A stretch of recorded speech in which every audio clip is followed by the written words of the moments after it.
आइए हम परमेश्वर के वचन में चलेंगे। अय्यूब अध्याय 2 वचन नंबर 10 में लिखा है, उसने उससे कहा, तू एक मूर्ख स्त्री की सी बातें करती है।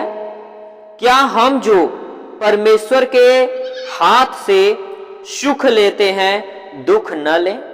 इन सब बातों में भी अय्यूब ने अपने मुंह से कोई भी पाप नहीं किया। आमीन।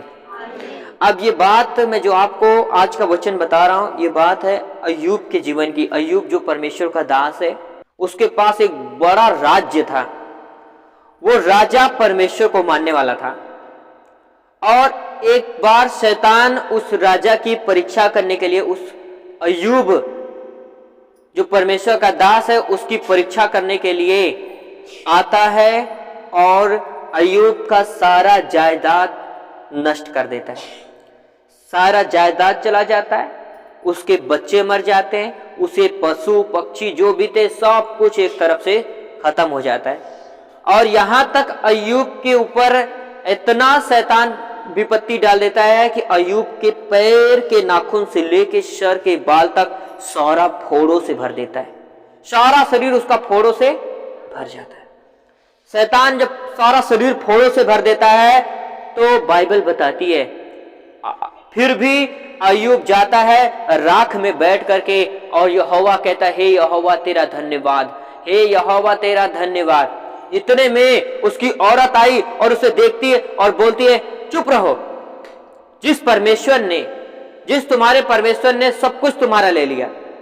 तुम्हारे परमेश्वर ने हमारा जितना भी संपत्ति थी सारा चला गया, हमारे बेटे बेटियां सब मर गए, हमारे सब कुछ उजड़ चुका है और आज यहां तक नौबत ये आ गई है कि तुम भी कुछ टाइम के लगता है कि मेहमान हो।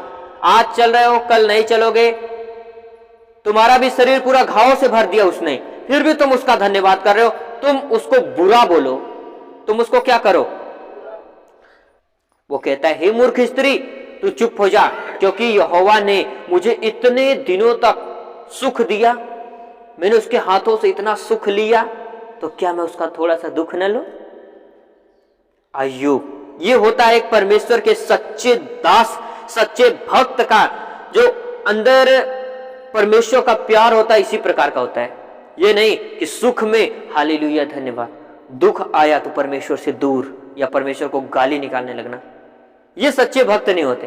भक्त सच्चा वही है जो अय्यूब के तरह सब कुछ चला भी गया, फिर भी अय्यूब कह रहा है, यहोवा ने मुझे सब कुछ दिया था, यहोवा ने सब कुछ ले लिया, उसका नाम धन्य, उसका नाम क्या हो।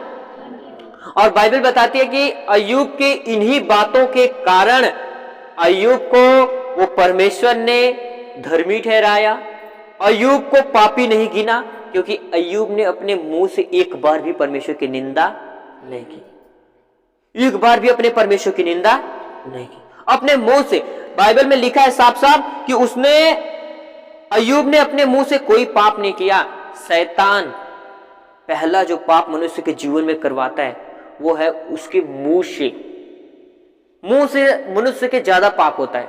झूठ बोल देता है, मुंह से गाली बक देता है, मुंह से किसी की निंदा कर देता है। ये मुंह ही है जो बाइबल बताती है कि ढेर सारा पाप हमारे शरीर से करवा देती है। हालेलुया। जब उसकी पत्नी आई और उसको बोलने लगी, वो बिल्कुल चुप हो गया। बोला, तू चुप हो जा, हमारे परमेश्वर को मैं कभी भी कुछ बुरा भला नहीं बोलूंगा, कुछ भी मैं उसको खराब बोलूंगा। उसने मुझे सुख दिया था, उसने मेरा ले लिया है, उसका नाम धन्य हो। हालेलुया। मेरे प्रियो, एक चीज हमेशा याद रखो अपने जीवन में, अगर आप चाहते हैं कि परमेश्वर मुझे आशीष दे, अगर आप चाहते हैं परमेश्वर मुझे आशीष दे, अपने पुराने दिनों को कभी भूलो मत, अपने पुराने पिछले दिनों को कभी भूलो मत। अगर अय्यूब अपने पिछले दिनों को भूल करके बस आने वाले जो विपत्ति के दिन थे उन्हीं पे अपना ध्यान लगाता तो अय्यूब जरूर परमेश्वर की निंदा करता। पर अय्यूब जब बैठा था उसको ये याद था कि परमेश्वर ने मुझे सब कुछ दिया था, मेरे पास किसी भी चीज की परमेश्वर ने कमी नहीं की। परमेश्वर ने अगर मुझे सब कुछ दिया, आज मैं उसका थोड़ा सा दुख भी सह लूंगा, पर उसको बुरा बोलूंगा।